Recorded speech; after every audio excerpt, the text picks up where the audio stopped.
7 dinge wat die karnivoordieet vir jou uitsorteer. Jou cholesterol, jou hoë bloeddruk, jou hoë urinesuur, jou inflammasie, jou hartlywigheid, jou kognitiewe probleme in terme van angstigheid en depressie en ook dit verbeter jou bloedsirkulasie.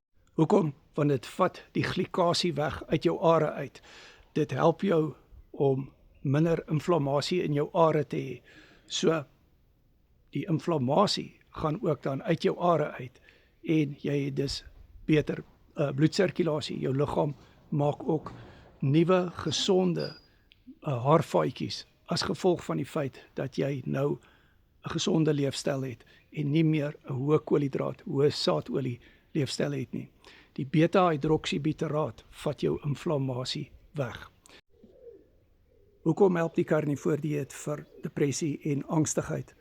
Want dit verhoog die beta-hydroksiebuteraat en die ketone gee vir jou 'n baie meer stabiele breinenergie.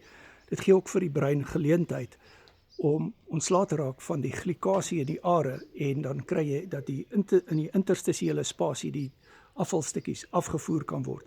Nie alle depressie en angstigheid word natuurlik beter gemaak deur die karnivoordieet nie, maar in baie gevalle is dit wel so.